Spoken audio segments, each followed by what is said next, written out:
Welcome to the Note Nuggets podcast, where you can learn how to become the bank, build wealth, and accumulate streams of income perfect for your savings or IRAs. You'll hear from industry experts, seasoned veterans, and everyday investors.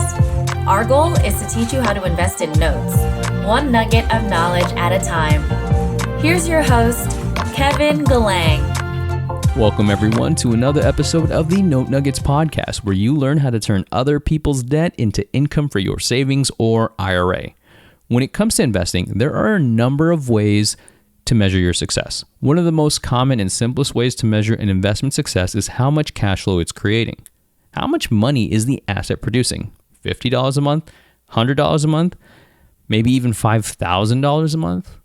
Now, I don't want to digress too far from today's Note Nugget, but with enough cash flow, your assets could pay for your lifestyle, and then you could do whatever you want with your time because those assets are making money for you. And that is something you can absolutely do with note investing. And we'll do a whole separate podcast about creating cash flow through notes. Now, back on the topic, what would you pay to have an asset that produces $10,000 a month and it still be worthwhile for you? Would you pay $10 million for $10,000 a month in cash flow? That's a 0.1% return. I don't know many people that are happy with a 0.1% return, nor do I know many people with $10 million. And if you are one of those people with $10 million and you're listening to this Note Nugget, please shoot me an email, kevin@notenuggets.com. Now, this idea of a return on your investment is another measure of success that people use to help justify whether or not an asset is worth its cost.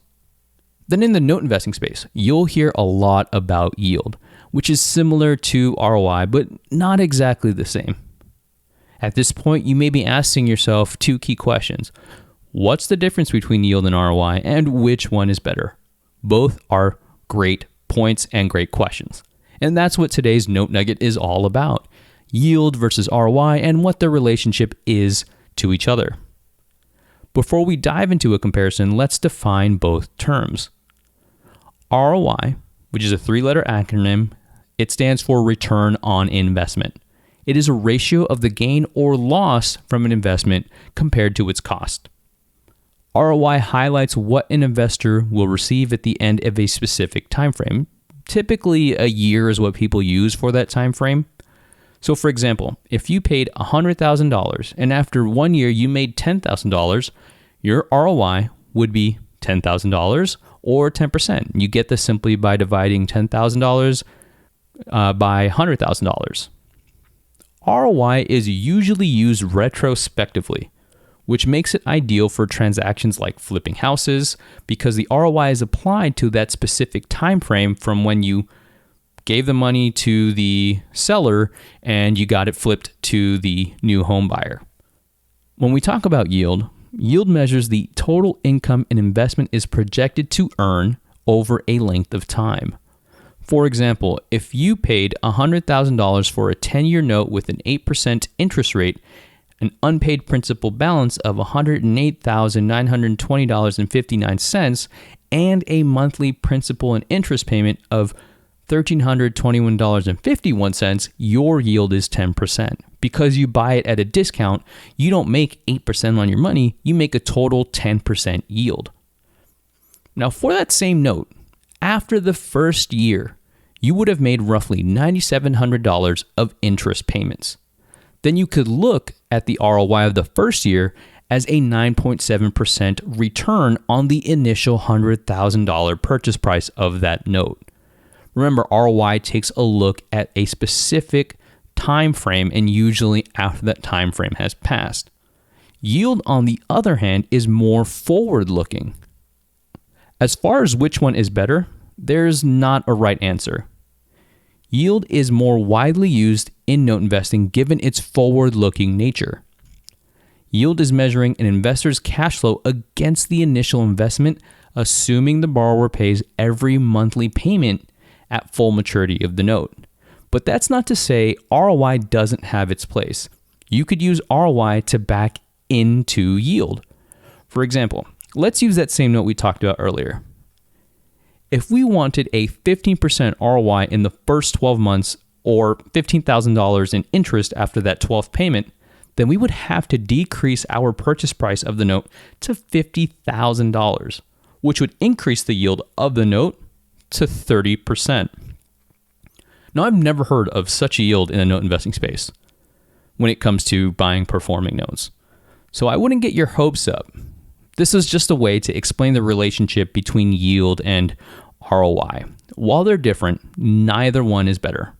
But yield is more widely used in the note space because it's projecting the total return over the life of a note, whereas ROI would be applicable after a note gets paid. So if the borrower refinanced or sold the house and paid that same note off after 3 years, your ROI would be the amount of interest that was made in those 3 years divided by $100,000, which would be the cost of the note. The yield would still be the same because it's a projection against the 10 years worth of payments the borrower was set to make. I hope this note nugget helps clears things up, but if not, don't worry. I know that yield and ROI can be confusing. It really confused me for quite some time. If you have any questions, please don't hesitate to reach out by sending me an email at kevin@notenuggets.com or booking a time on my calendar at kevin.notenuggets.com. And lastly, if you're listening to this podcast episode, please leave us a 5-star review, and let us know what you think of the show. Wherever you're listening to this, whether it's Apple Podcasts, Spotify, Stitcher, etc. I'd love to get some feedback, and it would greatly help gain exposure for the Note Nuggets podcast. So until next time, everyone, thank you. Thank you for tuning in to this week's episode of the Note Nuggets podcast. Be sure to subscribe to the show to get access to additional weekly value nuggets and get notified with episode updates. To subscribe, all you have to do is head over to subscribe.notenuggets.com. If you have any questions about this episode or note investing, book a time on Kevin's calendar at contact.notenuggets.com. We'll see you next week with another note nugget to add to your tool belt.